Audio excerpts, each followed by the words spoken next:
Muy buenas noches, amigos, y bienvenidos a una edición más de Enfoque.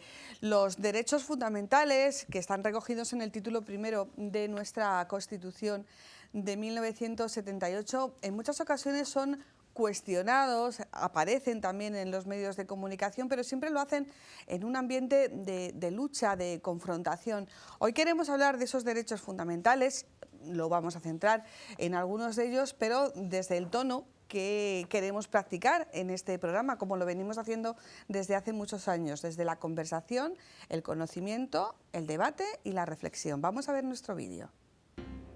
Dime de qué presumes y te diré de qué careces. ¿O a qué temes? Podríamos añadirle al refranero popular.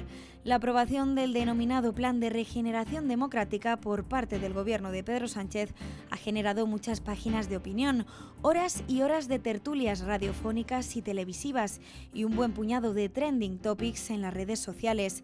Cierto y verdad es que desde su aprobación a mediados de septiembre poco más se supo.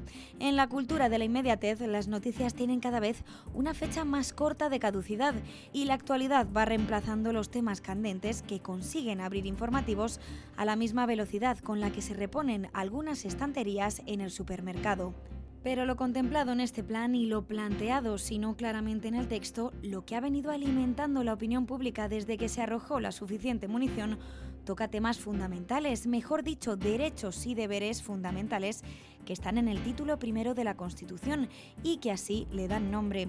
La libertad de expresión, artículo 20, artículo 14, el principio de igualdad, la libertad ideológica, religiosa y de culto, artículo 16 y otras libertades y derechos que el legislador quiso expresamente colocar en este lugar privilegiado de la Carta Magna.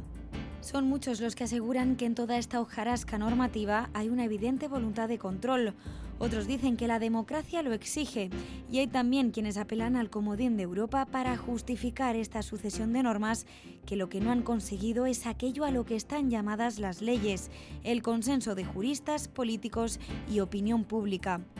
Hoy en Enfoque nos proponemos alcanzar algún consenso sobre la idoneidad y el alcance de estas reformas, no quedándonos tanto en lo circunstancial, sino yendo al espíritu de por qué fueron formuladas tal y como aparecen en el texto de 1978 y si son susceptibles o no de cambios y lo que esto puede suponer para la sociedad y también, gracias a la pericia de nuestros invitados, nos preguntaremos cómo se legislan estos asuntos en el resto de países europeos, apelando al derecho comparado.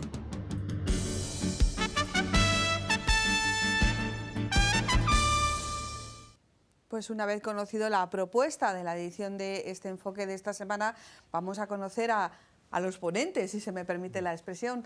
Don Francisco Javier Díaz Reborio, buenas noches. ¿Qué tal? Buenas noches. Bueno, usted ponente ha sido muchas veces, ¿no? No constitucional, porque... No, ponente constitucional no, entre otras cosas por edad. Claro. O sea, no tenía edad ni para votar cuando se aprobó la Constitución, ¿no? Sí, o sea, sí. que para ser ponente no, pero en otros foros sí. Y ¿Te aquí sabes la siempre que Constitución de queréis. memoria?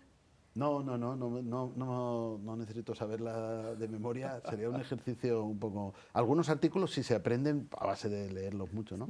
Pero bueno, la podemos consultar siempre. A cambio de eso hay que saber muchas otras cosas que la Constitución, ¿no? Las leyes, la jurisprudencia constitucional, ¿no? Tanto... Un tema apasionante con el que vamos a hablar hoy, en el que también lo compartimos con la profesora de Derecho Constitucional, María José Majano. María José, buenas noches. Hola.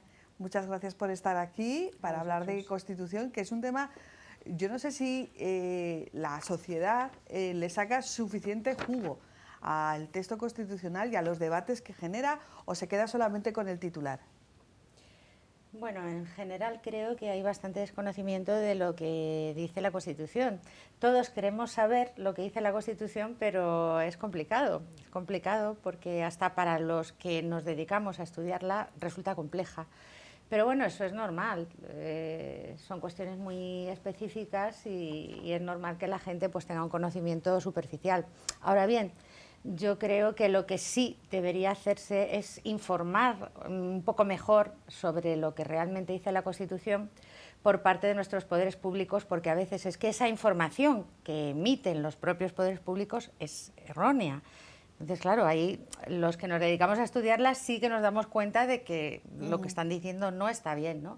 Y eso es lo que suele confundir a los ciudadanos. Sería un debate interesante si se hace adrede o es un fruto del desconocimiento. No sé si saldrá en este espacio. Tenemos con nosotros también a don Francisco César García Magán, obispo auxiliar de la Diócesis de Toledo, es secretario general de la Conferencia Episcopal Española y además de la Constitución, que se la sabe enterita, es también experto en Derecho Canónico, entre otras muchas cosas. ¿Qué es más complicado, la Constitución o el Derecho Canónico? Buenas noches. Buenas noches. Gracias ante todo, Ana, por la invitación a este programa, a esta casa, que considero mía también. Por supuesto. Y sobre todo por haberme invitado con estos contertulios tan especiales. Yo decía antes fuera del micrófono, y ahora lo repito en micrófono abierto, que vengo aquí a aprender de estos dos ilustres profesores que además son buenos amigos. Sí. Y entonces, bueno, yo también, como decía don Javier, profesor Díaz Reborio, yo tampoco voté la Constitución por edad, aunque soy un poco más viejo que don Javier, como es obvio, pero tampoco voté la Constitución. Y bueno, he tratado de estudiarla. Y en línea, permíteme una cuestión, con línea con lo que decía la profesora María José Majano, pues yo creo que hay ese déficit, ¿no? Y a veces cuando se plantean en el ámbito educativo asignaturas o contenidos que son discutidos y discutibles, no estaría mal una buena formación política, que yo creo que en general se adolece de ellos, en nuestra ciudadanía, sálvese el que pueda, sobre todo para las generaciones más jóvenes, ¿no? Ustedes que están en contacto con esos jóvenes de la calle, claro, yo estoy en contacto con jóvenes, pero son seminaristas, son cuando ejerzo la docencia. Entonces, no sería ninguna tontería, ¿no?, incluir en los planes de estudio, yo no sé, de la ESO, bachillerato, no sé, ese estudio, ¿no? Porque ahí, como decía la profesora Majano, pues hay, hombre, hay cosas que luego se habla por clichés, se habla por preconceptos y estudiar lo que se corresponde.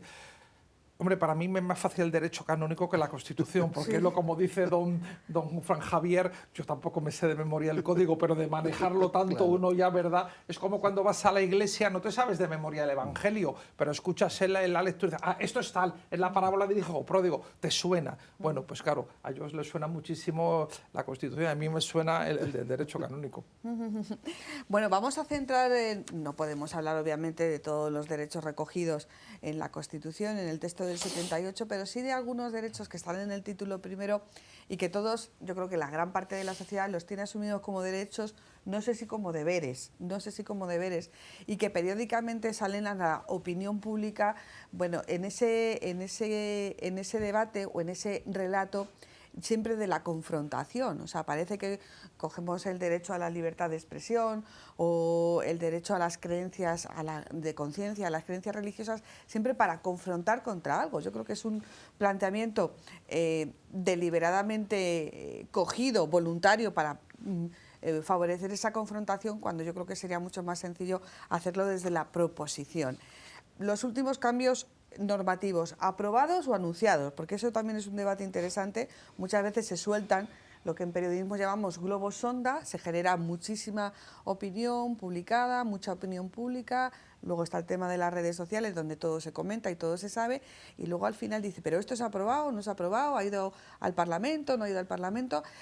¿En qué momento estamos en cuanto a la vigencia de esos derechos fundamentales? Está amenazado, por ejemplo, el derecho a la libertad de expresión con ese plan de regeneración democrática que presentó el presidente del Gobierno, y que decía que, bueno, que vivíamos en una sociedad embarcada constantemente en el bulo. ¿Están amenazados esos derechos? Bueno, yo, sin perjuicio de que este plan pues no ha sido desarrollado y bueno, se han anunciado un conjunto de medidas que podríamos analizar una por una, que yo creo que es como deben hacerse las cosas desde el punto de vista del derecho, para ver qué puede tener sentido y qué no, pero en términos globales no me parece muy satisfactorio la idea, porque bueno, has hecho una introducción muy amplia y yo quiero contestar muy breve, pero en términos sintéticos, siempre, o sea, los derechos entran en conflicto, esto es una cosa que o por lo menos en tensión, y el más clásico de los conflictos entre los derechos probablemente es el de libertad de expresión contra la privacidad, el honor, la intimidad, la propia imagen. Esto ha existido siempre, tanto es así que bueno, desde, por ejemplo, en los Estados Unidos de América, que tienen la Constitución y las 10 primeras enmiendas de 1791 y la Corte Suprema de Estados Unidos, pues una de sus grandes líneas jurisprudenciales es cómo articular, cómo conciliar estos derechos. Por lo tanto, los derechos entran en conflicto,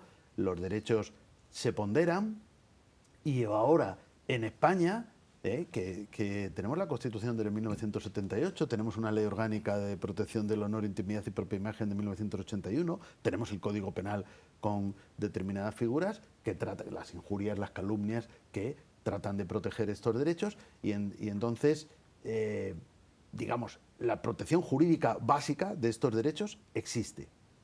Y los límites a la libertad de expresión existen. No hay ningún derecho absoluto y desde luego no los hay en este conflicto. Es decir, ni la libertad de expresión es absoluta, ni el honor o la privacidad pueden ser absolutas. Hay una tradición de decir, que esto lo decía la Corte Suprema de Estados Unidos, que la libertad de expresión tiene un valor preferente, porque en Estados Unidos siempre se dice los derechos de la primera enmienda, que por cierto también es la libertad religiosa y la libertad de prensa, tienen un valor preferente, porque así se consideró siempre. Pero por encima de otros. Sí, como que tienen más importancia, digamos. ¿Qué significa esto? Claro, no es una jerarquía, porque si fueran absolutos, entonces significaría decir, bueno, pues entonces yo puedo decir todo lo que quiera invocando la libertad de expresión y nadie va a poder invocar el honor, la intimidad, la propia imagen o los propios sentimientos religiosos, ¿no? Entonces, bueno, con esto quiero decir, hasta la galaxia Internet, vamos a decir, la cosa estaba razonablemente regulada, con amplia jurisprudencia, con legislación.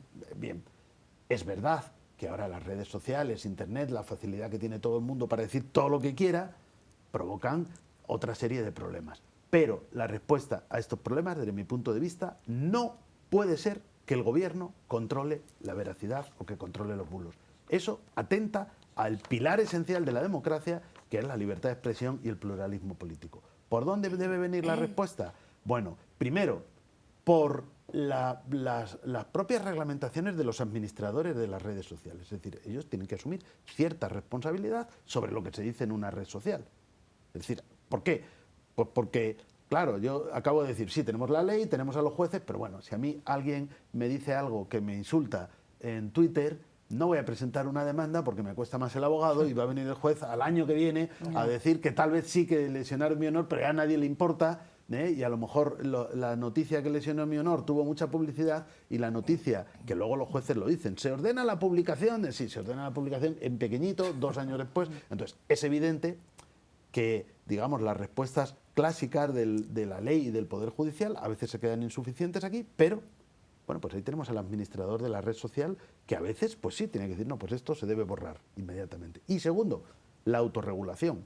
Ya en España algunas entidades, algunos medios de comunicación ya lo tienen y otros están trabajando en códigos que en los países nórdicos y en otros países europeos es absolutamente común, códigos deontológicos sobre el ejercicio de la profesión, donde ellos mismos pues también asumen determinados compromisos. Lo que no puede ser es el Poder Ejecutivo prohibiendo o diciéndonos lo que es verdad y lo que es mentira, ¿no?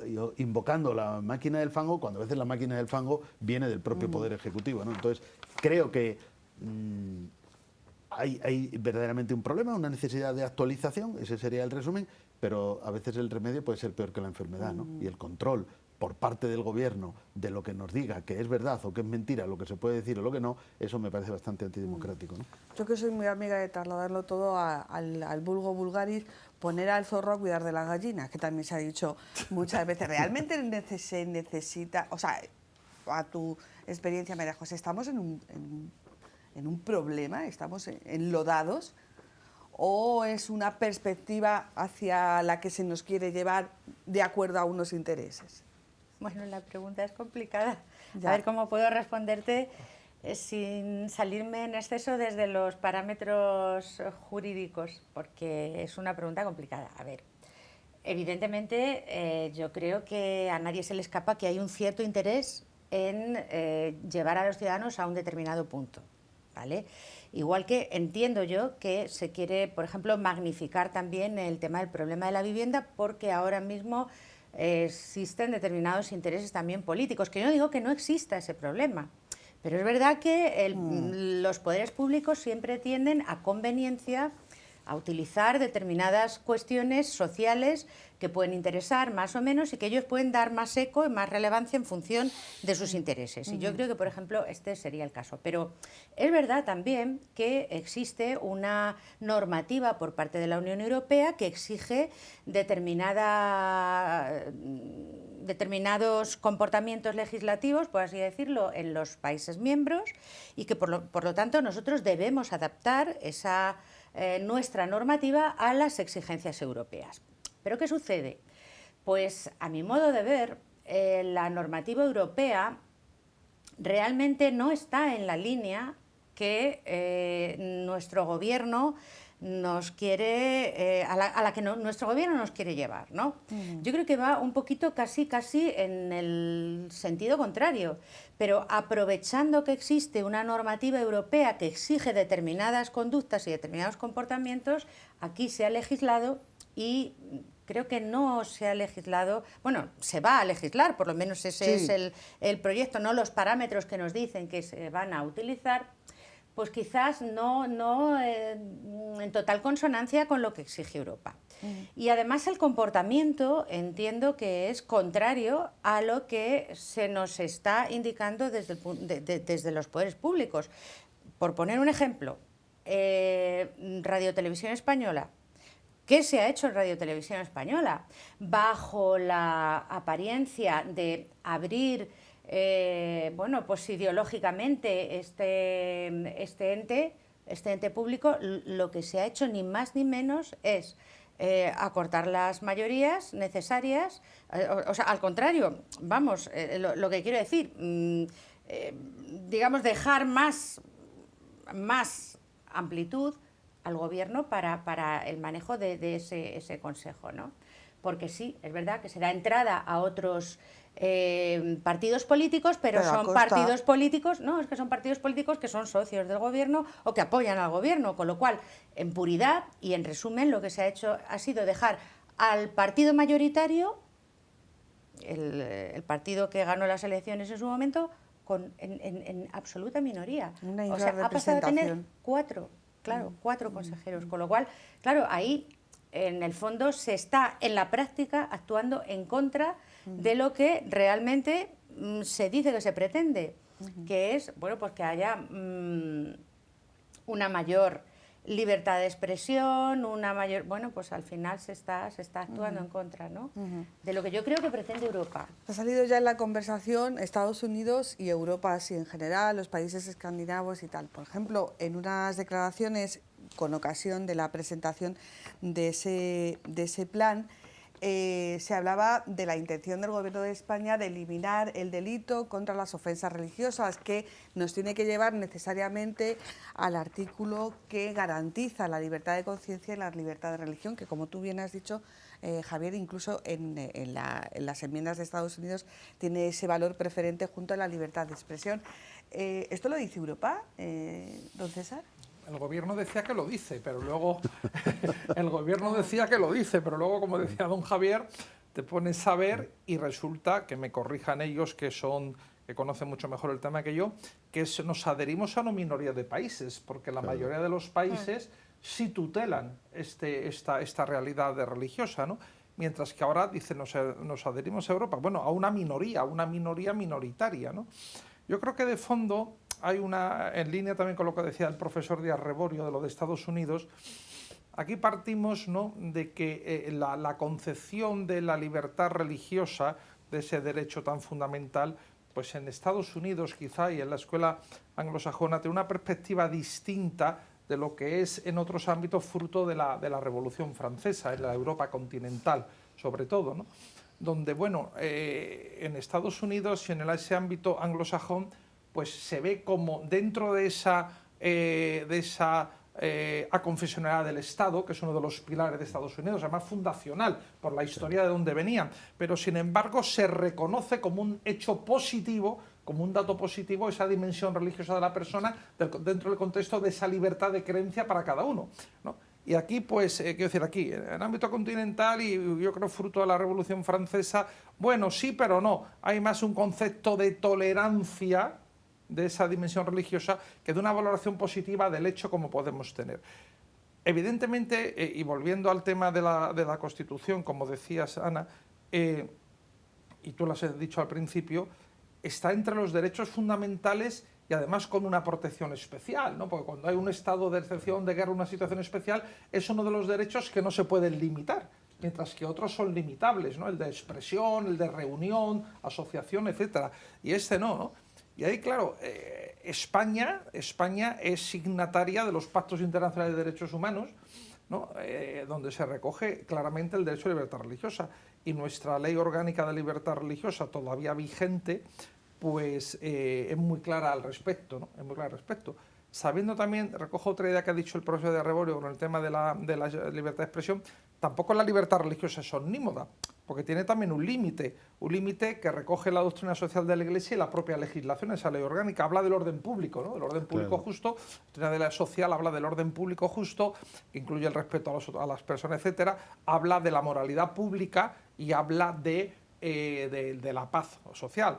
Hemos visto también casos de desviación donde sectas, por ejemplo, violentaban esa moralidad pública o esa ética pública, si quieren, y ese concepto pues, de respeto a derechos humanos. Hablo de la deriva de sectas, etcétera, ¿no? Y yo, si me permites un apunte, Ana, yo recuerdo que mi profesor, el padre Carlos Corral, que seguramente le habrán oído, le habrán escuchado, el padre Carlos Corral, que es profesor en la Complutense, él decía, profesor de Derecho Comunitario, Relaciones Iglesia-Estado y Eclesiástico del Estado, él decía que el derecho a libertad religiosa es un test muy interesante, como en química se utiliza ese papel tornasol, del grado de democracia el grado de libertad de una democracia, realmente el nivel de democracia que hay en una sociedad, ¿no? Porque, y ahí está un poco la prueba en lo que decía el profesor de Arreborio, esa tutela especial que en las enmiendas a la Constitución de Estados Unidos tiene la libertad de expresión y la libertad religiosa. Porque hay otros valores, otros derechos que a lo mejor pueden mantenerse en una apariencia, por ejemplo, de participación ciudadana. El que se vaya a votar a unas elecciones cada X años no es garantía de democracia. En dictaduras y regímenes totalitarios también hay urnas. Y luego se ganan los referendos con un 120%, ¿no? Con un 100%. O sea, pero el hecho de libertad religiosa que marca, y hablo en general, por supuesto, para todos los creyentes, que marca un límite personal y comunitario en la conciencia y en la expresión externa de esas creencias de los ciudadanos, es un límite, es una inmunidad, como dice el Concilio Vaticano II, es una inmunidad, es un límite de inmunidad de coacción para que los poderes públicos entren ahí. Porque si se entra a legislar o a tocar ese límite, estamos cayendo en un peligroso totalitarismo. A mí, sí, si me permites, Ana, me gustaría hacer un apunte al hilo de lo que acaba de comentar don César, y es que efectivamente eso es una cuestión muy relevante. Efectivamente hay una tradición distinta en Estados Unidos y en lo que sería el continente, pero no podemos olvidar que España es un Estado aconfesional, a diferencia de Francia, claro, que es un Estado laico. Sin duda. Y esa diferencia... Eso está en la Constitución. Claro, por eso digo que para cambiar eso habría que cambiar la Constitución. Claro. No basta cambiar la ley. Efectivamente, que no nos reescriban la Constitución por abajo, ¿no? Claro. Que se siga el procedimiento constitucional. Porque eso está en el 16 muy claramente, ¿no? Sí, claro, entonces lo que yo quería decir es que esa diferencia también ha de tenerse en cuenta a la hora de legislar sobre esta materia. Y desde luego es indudable que está reconocido en la Constitución que España es un Estado aconfesional, no laico, como en Francia.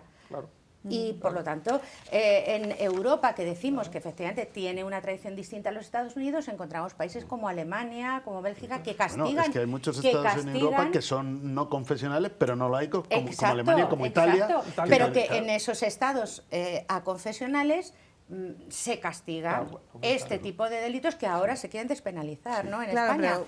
España debería ir al hilo de esos estados aconfesionales europeos, no al hilo de Francia, que es laico, ¿no? Como bien habéis dicho, se trata de modificar o de alguna manera minar o de alguna manera alterar la contundencia de ese derecho a la libertad de conciencia, a la libertad religiosa, modificando el Código Penal. Ojo que al lado de la despenalización de la ofensa religiosa venía también la despenalización de ofensas a la corona, ¿no? Claro, es que ahí, Ana, a mí sí me gustaría apuntar algo. Apuntad todo lo que queráis. Porque yo estoy aquí para aprender. Aquí lo que pasa es que todo se embarulla y se mezcla, como yo he dicho antes, cosas que tienen sentido con otras que no.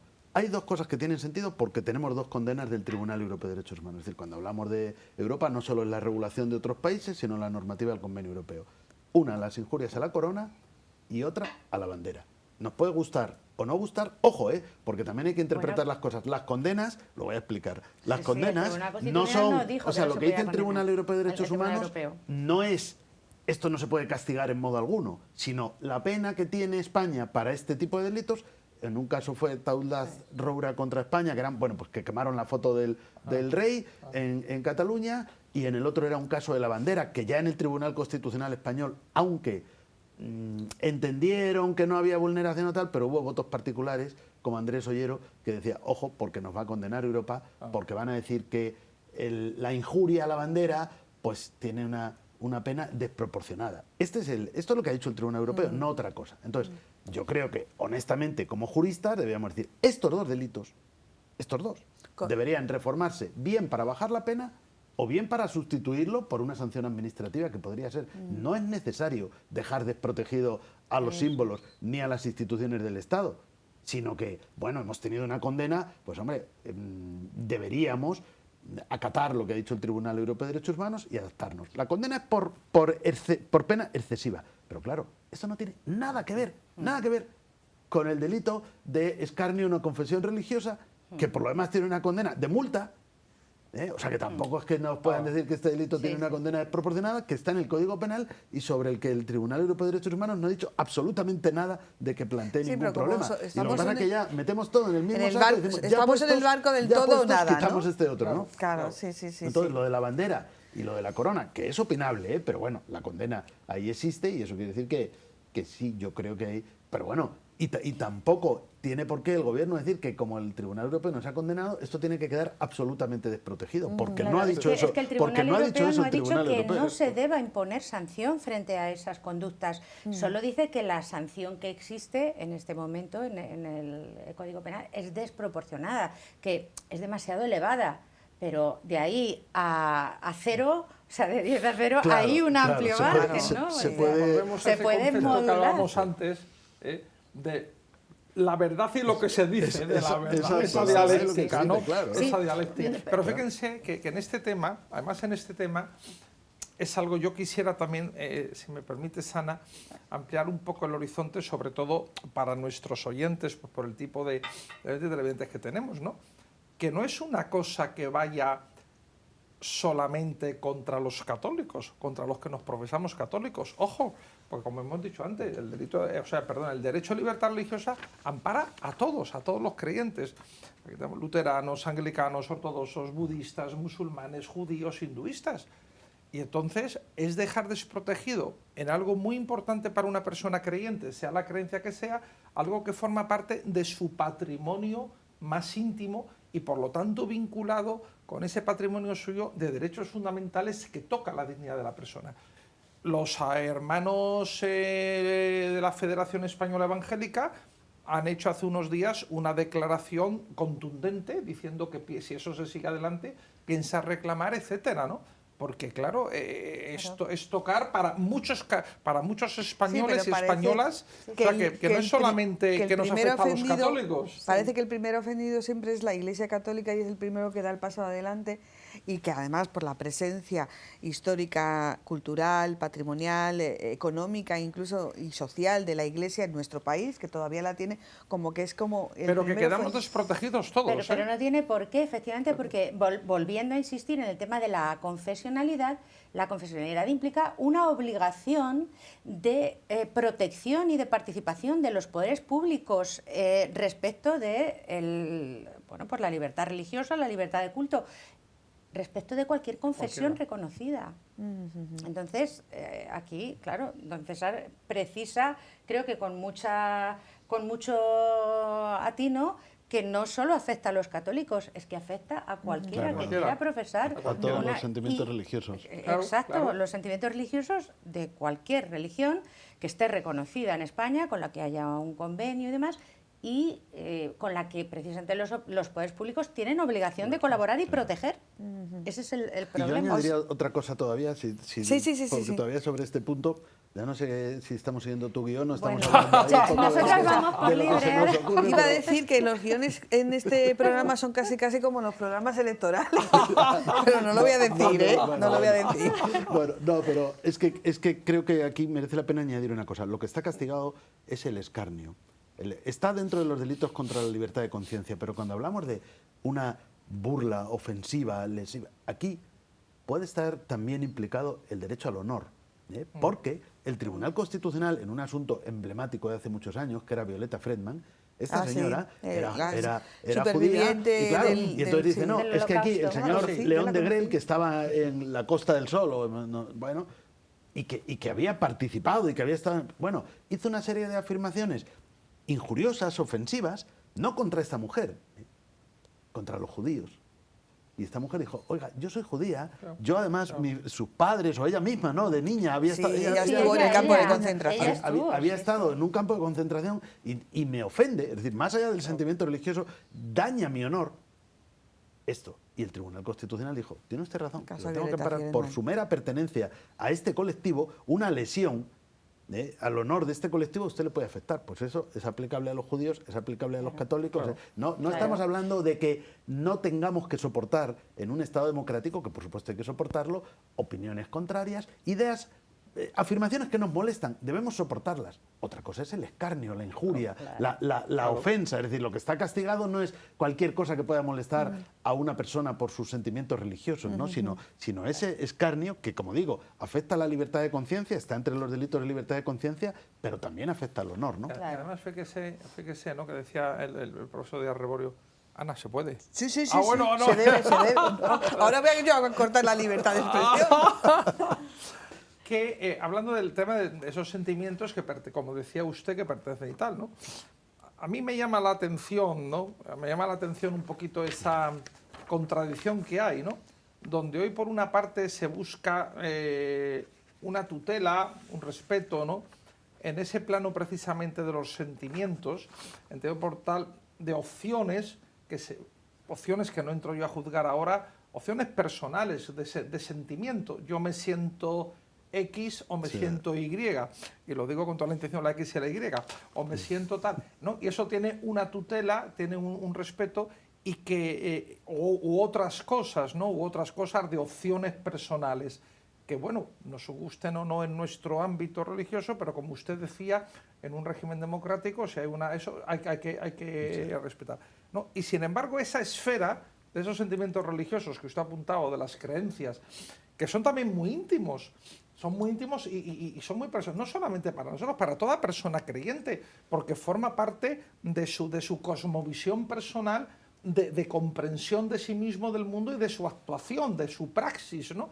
Que eso se considere que es irrelevante, cuando en otras cosas se ha legislado o se ha normativado en base a sentimientos. Claro. Sí, es que precisamente considerar que eso deviene en irrelevante es el problema, porque no podemos afirmar la existencia de un derecho sin garantizar ese derecho. Entonces, dejas ese derecho sin garantía.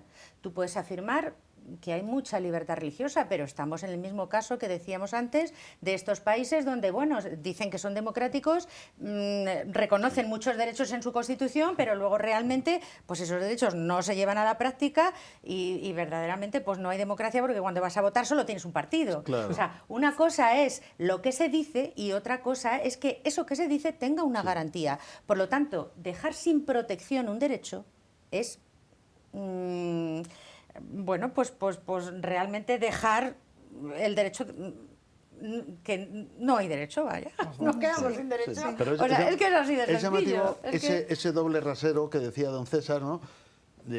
Estamos en la era de los ofendiditos, que casi no tienen mala intención, pero dicen, ¿qué he dicho? Y alguien se ha molestado, y por favor esto no, y sin embargo, si lo que ofendemos son los sentimientos religiosos, entonces aquí no tiene que haber límites. Ya, pero la Iglesia está obligada a poner la otra mejilla. Esto va con toda la intención, ¿eh? La Iglesia está obligada a poner la otra mejilla, pero el acto heroico no puede imponerse a nadie. Y una cosa es la dimensión de la otra mejilla, que es una dimensión, digamos, de ética o moral, y otra es la dimensión jurídica, de orden, de bien común, de orden público, etcétera, ¿no? Entonces es importante porque bueno, como decía la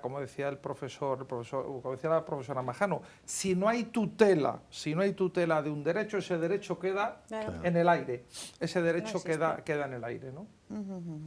Bueno, muy interesante este debate en torno a algo que no sabemos si va a pasar, que sí que es verdad que está anunciado, en torno a algo que Europa no nos ha pedido, porque deduzco de vuestras interpelaciones que sí que ha dicho algo sobre las injurias a la corona o las injurias a la bandera, pero de ofensa religiosa en Europa de momento no hay nada. En absoluto. Y lo que yo he dicho no es Europa, no es la Unión Europea, es el Tribunal Europeo de Derechos Humanos, Bueno, sí. pero bueno, que forma parte del Consejo de Europa, y nosotros hemos aceptado esa jurisdicción, y por lo tanto ahí hay que hacer algo.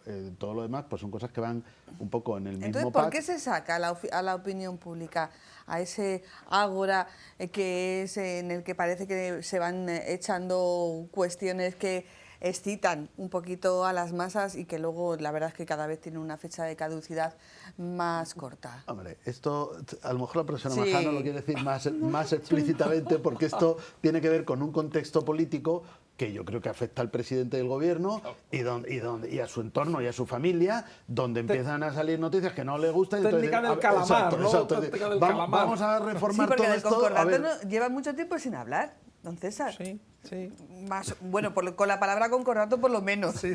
Ya han Menos aprendido- mal, menos mal. Ya han aprendido que el concordato Que el no concordato está. no existe. Que el Tenemos concordato- unos acuerdos Se ha desde el año actualizado. 79. Sí. Sí, El ese- espantajo no se saca últimamente. El funcionamiento propio del poder, cuando se siente un poco acorralado, siempre tiende a exacerbar los sentimientos, ¿no? Y a que, bueno, pues a generar una cierta polarización social. Entonces yo creo que esto forma parte de esa estrategia de polarización. Y prueba de lo que yo he sin dicho duda. es que todo ese asunto, ya lo sabemos, ha habido todas estas querellas, demandas, no sé qué. Bueno, el asunto judicial sigue su camino. O sea, quiero Sí, decir, oiga, sí. si usted Sí. cree, usted, el entorno familiar, sí. la esposa, quien sea, del presidente, que todo esto está lesionando su honor, tiene las vías y las Claro. está utilizando. Con Claro. lo cual, Sí. decir, no, es que esto, claro, si la lógica es, el gobierno determina lo que es bulo y a continuación el gobierno decide que esto debe apartarse de las redes sociales. Pues claro, esto no es muy democrático en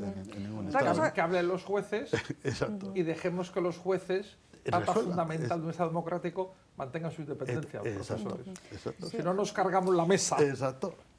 Otra cosa sería de qué manera hemos introducido todo lo que el sujeto redes sociales, todo lo que emana de las redes sociales, ese espacio público en el que todo el mundo parece que puede hacer y decir lo que quiera, cosa que no debe, que no es así, pero porque también sus limitaciones y sus autorregulaciones, le hemos convertido también en una especie de sujeto de la opinión pública, ¿no? En el sentido de decir, no, es que las redes, pues de hecho ya para nosotros las redes son un sujeto, un ente, nadie sabemos ni quiénes son, ni cómo se llaman, ni tal, pero que se han incorporado a nuestra agenda pública y a la agenda política. Y yo no sé si esto es un poco, o sea, contraproducente, porque también muchas veces, precisamente por hablar de las redes, aquello de la teoría del boomerang, les estamos dando un protagonismo que a lo mejor tampoco tienen, ¿no? No sé si me he explicado bien. Sí, sí. Sí, yo creo que a ver, una cosa son las consecuencias políticas, sociales, ¿no? Hemos vivido hace unos días pues como un representante político dimite y deja todos los cargos por una serie de acusaciones que son anónimas, que bueno, Una acusación en principio en redes, que en Claro, principio en redes aparecen en y redes, anónimas. luego horas después se pone una denuncia y bueno, claro, bueno, pues yo creo que ahí o sea, la vía es esa, la de la denuncia, tal. Lo otro. ya, pero bueno, pues primero se claro, denuncia en redes. Es que parece que hemos dado por hecho que todo lo que se denuncia en redes es ya una realidad. Eso es lo que no hay que admitir en ningún caso, ¿no? Y por eso he dicho antes que, aunque sé que esto es delicado, pero creo que esa es la verdadera línea, que los administradores de las redes también asuman un papel. Aquí hubo una resolución y luego del Tribunal Supremo y antes de la Junta Electoral Central sobre un tema de campaña electoral, pero esto es extrapolable a otras cuestiones, ¿no? Donde, bueno, pues un tuit de un partido político, de Vox, ¿no? Sí. Que tenía que ver con la inmigración Ah, sí. y que Los entonces menas. la red social, que era X, cierra esta cuenta. Bueno, más allá del fondo del asunto, porque se puede discutir si eso era proporcional o no en este caso para cerrarlo, ahí la Junta Electoral Central y luego el Supremo lo que viene a decir, bueno, el administrador de la red social, pues sí, tiene que cumplir la Constitución y la ley y tiene margen, naturalmente, pues para tomar ahí medidas que además no son medidas que te impidan otras vías de expresión, sino la participación en esa red. Claro, aquí la siguiente pregunta es decir, ¿qué reglas aplica el administrador de la red social? Porque si el administrador de la red social aplica la Constitución y los tratados internacionales, me parece perfecto. Pero si la red social, como tiene sus propias reglas autónomas, aquí se introduce ya pues este tipo de cuestiones, ¿no? Vamos a decir, basadas en la corrección política o en el no sé qué, donde esto no lo puedes decir o te voy a cerrar porque esto que dices le molesta a otra persona. Es decir, no, o sea, ahí sí. El propio administrador de la red social estaría lesionando la libertad de expresión. Claro, es decir, claro. la libertad de expresión protege cosas que nos molestan. Eso lo tenemos que asumir. Otras redes sociales, ¿no? La otra cara también, y páginas web, ¿no? Que por ejemplo han censurado pues opiniones y que tienen toda la legitimidad de estar en la plaza pública en defensa de la vida, por ejemplo. Claro, Y claro. entonces, pues eso se lo han censurado porque se hablaba de la defensa de la vida, Claro. ¿no? Pero ahí yo creo, Ana, has hablado del efecto boomerang. Y ahora te voy a soltar a ti un boomerang para ti, que es lo que dice, la responsabilidad, y no me refiero a esta casa, por Dios, pero digo en general, la responsabilidad de los medios de comunicación.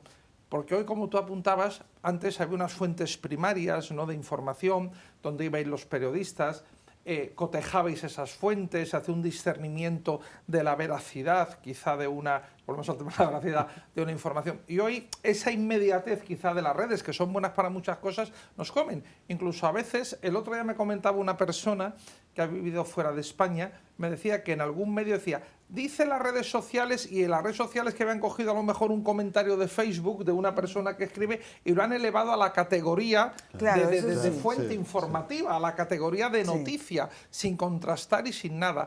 Entonces, a lo mejor yo creo que, fíjate, que en esta sociedad de hoy súper informada, que tenemos de inmediato una noticia cuando pasa, a lo mejor digo, no lo sé, me pregunto, se ha perdido en calidad. La cantidad, el plus de cantidad, pero hay una responsabilidad ética de los medios de comunicación y de ese servicio público que también es muy importante que hagan a una sociedad y en una democracia, ¿no? Claro. O sea, Sí. habláis del cuarto poder, Sí, eso lo que sois claro. técnicos, pero claro, y hay una responsabilidad de los medios de comunicación, ¿eh? Sí. Hay una responsabilidad de los medios de comunicación y de cada periodista personalmente en el ejercicio de su trabajo. Hay una responsabilidad de los políticos, pero parece que el que se queda silbando mirando cómo viene es el administrador de la red, el administrador de esas herramientas, ¿no? Como diciendo, nunca le toca a él, ¿no?, dar explicaciones, ¿no? Y yo creo, y también hay una responsabilidad del ciudadano a la hora de teclear o de publicar determinadas cuestiones. Bueno, eso es ¿no? lo primero, porque duda. yo creo que esto... Pero completamente de acuerdo, ¿eh? Entonces, no quiero yo generar aquí un A debate. lo mejor lo quiere comentar la profesora Majano porque forma parte también de un proyecto, y al hilo de lo que decía don César antes sobre la formación, ¿no? Porque es importante, lo quieres... Sí, bueno, sí, precisamente al hilo de lo que comentaba, que no había surgido porque nos hemos... Lo ha mencionado al finalmente principio, a mí me desviado, llamó la exacto. atención, pero luego hemos Sí, entrado en otro, ¿no? el tema de la formación de los ciudadanos, porque yo creo que aquí lo que hay realmente son profundas carencias democráticas y un profundo desconocimiento de muchísimas cosas que deberíamos saber como ciudadanos, simplemente como ciudadanos, porque es verdad que yo no tengo por qué saber cómo se realiza una cirugía de la cadera. Oye, mira, pero para eso están los expertos, los que han estudiado eso, pero es verdad que como ciudadanos sí que deberíamos conocer al menos un poquito cuáles son nuestros derechos y nuestros deberes, Y en la escuela. qué es lo que, Sí, qué es lo que claro. dice la Constitución respecto de determinadas cuestiones y, bueno, pues ese comportamiento cívico que se nos exige, un mínimo comportamiento cívico a todos. Y esto debería hacerse desde la escuela porque es importante lo que ha apuntado de que debería establecerse una asignatura donde se enseñara estas cuestiones que en definitiva pues nos atañen a todos. Y de hecho nosotros estamos inmersos en un proyecto con la universidad. Claro, por eso lo quería comentar, lo que pasa es que al final nos hemos desviado en la me ha pasado igual, conversación que digo, y esto no merece la había pena. surgido. Entonces yo creo que ahora sí es oportuno decirlo, que nosotros en la Universidad de Castilla-La Mancha, el área de Derecho Constitucional de la Universidad de Castilla-La Mancha, junto con el área de Derecho Constitucional de la UNED, pues estamos dirigiendo un proyecto que además es extensible a cualquier comunidad autónoma. Ya muchas se han integrado dentro de este proyecto. De hecho, la semana pasada estuvimos en Murcia, por ejemplo, dando un curso a profesores que son los que van a formar sobre esa asignatura que se ha implantado, ¿no?, para en la ESO y en bachillerato, para informar.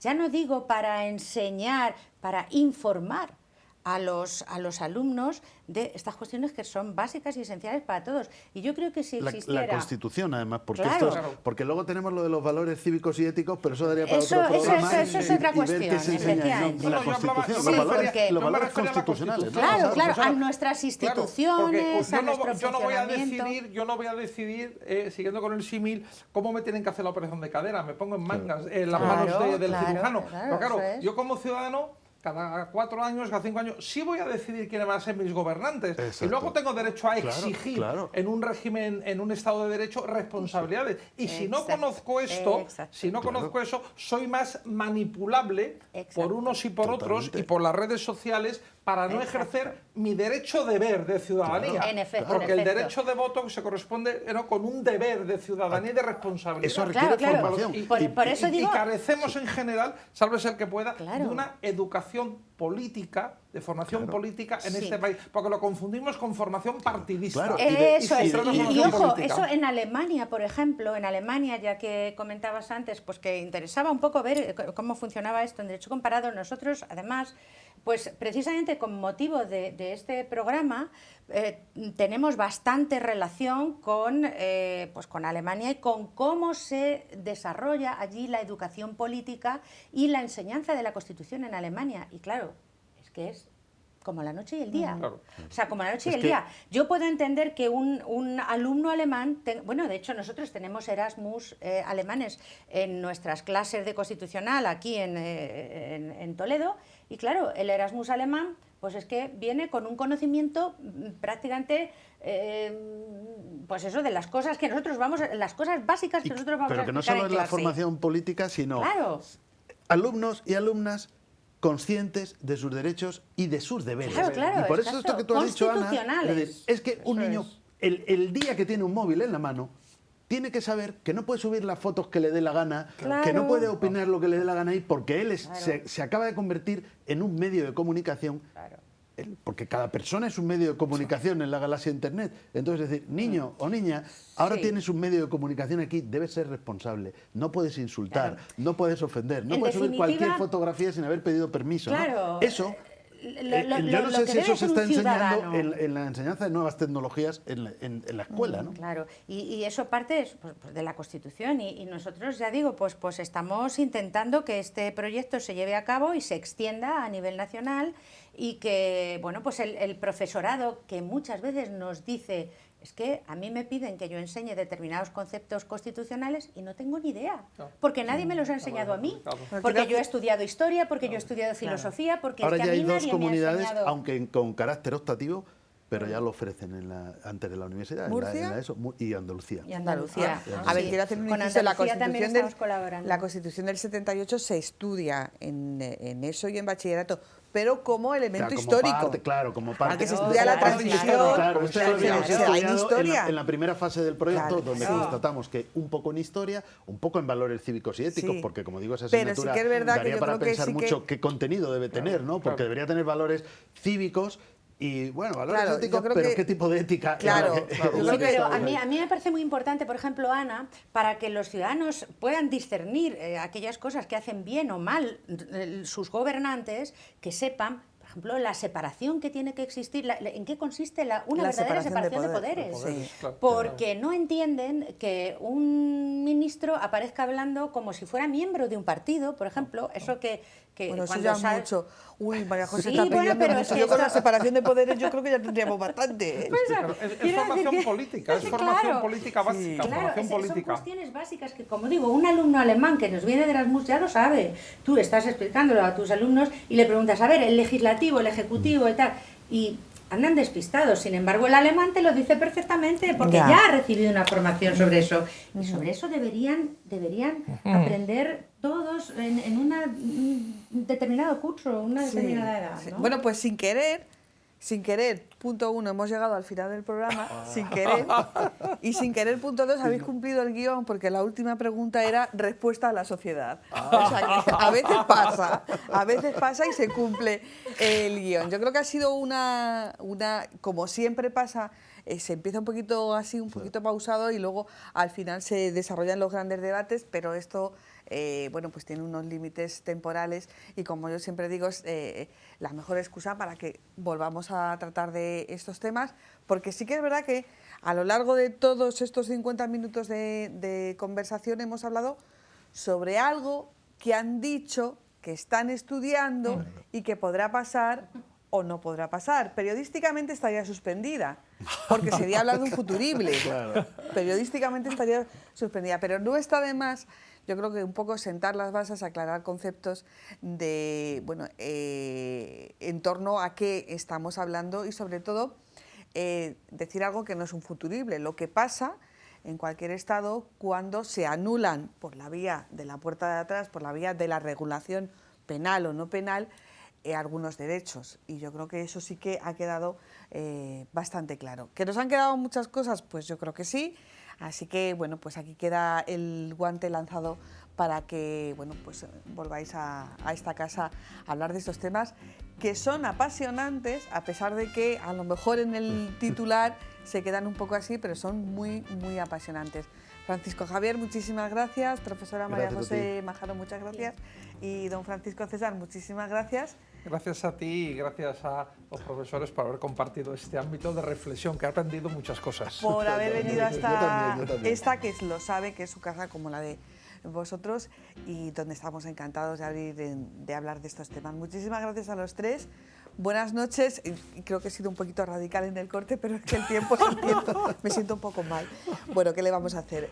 Volveremos a vernos seguro. Y a todos ustedes, amigos, ha sido una edición más muy, muy apasionada de este enfoque, y eso que hablábamos de Constitución, para que luego digan que las leyes no tienen sentimientos ni pasiones.